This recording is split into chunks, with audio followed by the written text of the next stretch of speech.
Hey guys, it's Chelsa Messenger with Picks and Parlays. We're talking basketball. We are almost into the playoffs, and we do have some meaningful games. I know I've crashed on the NBA as of lately, but it's getting to the point where some of these games do matter. So there are some motivation for some of these teams, and it can be a little bit tricky to handicap, but that's why we have an expert. We've got Lee from ASA here with us. Lee, we're talking this Heat Bucks game. Bucks minus 1.5 at home. Total is 232. What's the player? Where are you leaning here? Well, this is an interesting game for Bucks fans like myself. You know, we had to suffer through the playoff loss last year, and really, what came down to that in that series was Milwaukee just plainly they got outcoached, and that's kind of been one of Coach Bud's glaring problems. He just doesn't adjust well in game.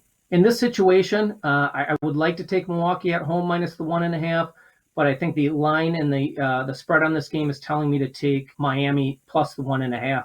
Consider this: Milwaukee was just a 2.5 and 3-point favorite at home against Brooklyn, who's clearly a better team than Miami. And now Milwaukee's laying just 1.5 points here. It doesn't make sense. It looks to me like the odds makers are begging us to take Milwaukee at home as a small favorite. Defensively, both teams are relatively even. Miami allows 108 points per game. That's fifth in the NBA. They're seventh in defensive efficiency.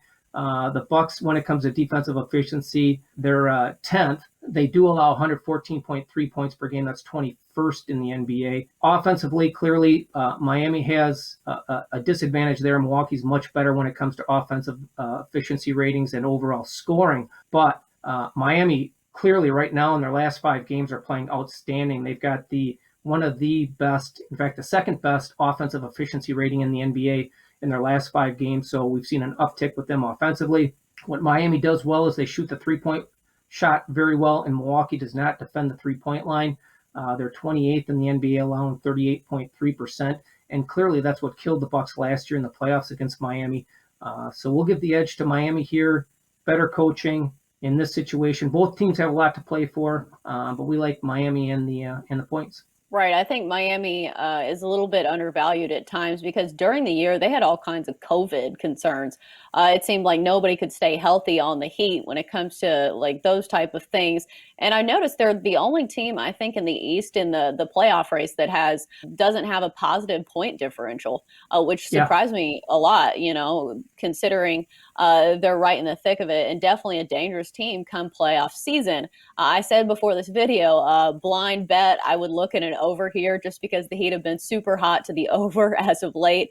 10 of their last 11. They had a 10-game streak where they hit the over in every single one. That finally ended last game against the Sixers, just because the Sixers really couldn't contribute, it seems like. But it won't be the case here for Milwaukee. They just came off a game where they scored 142. So Yeah. looking at a total, do you like my blind bet on the over? Well, it's interesting you say that. You know, like I said, in their last 5 games, Miami's averaging over 1.2 points per possession, which is outstanding. The Bucks are third; they're averaging 1.231 points per possession, so they're right there offensively. Bucks second in the NBA in pace. Miami's 29th, so you kind of have contrasting styles there. But just raw numbers combined, these two teams are 77, 62, and 1 to the over. So I'd probably agree with you and side with the over. Yeah, and there are some trends that support that with the Bucks, especially at home, being 22 and 13 to the over at home, and then the Heat. I wouldn't think of as an over team, but like I mentioned, that hot streak, and plus there's 37 and 33 on the year with 37 games to the over, and the Bucks are a team that can go out there and score 140 on any given night. The number one offense in the NBA. And plus, they jack up a whole bunch of threes, or they're at least efficient at those. They are number 3 in the NBA in 3-point percentage. Anything else you think better should know before this one? You know, just like you mentioned, the trends in this game, the Heat have covered 5 of the last 7 in Milwaukee, 4 of the last 5 in Milwaukee, 5 of the last 7 overall. Again, I believe the coaching mismatch is glaring.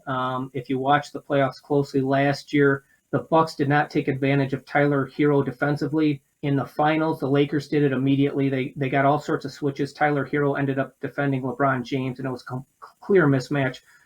So if the Bucks can identify that, that would make a big difference. Right. I think LeBron is a mismatch for just about everyone. Yeah. But yeah, there's definitely players that people probably should be taking advantage of for their lack of defensive skills. That's going to do it for our NBA talk here on Picks and Parlays. Great stuff from Lee. Lee, thanks for joining us. We've got a promo code. The code is RED, RED, for 20% off the entire site of picksandparlays.net.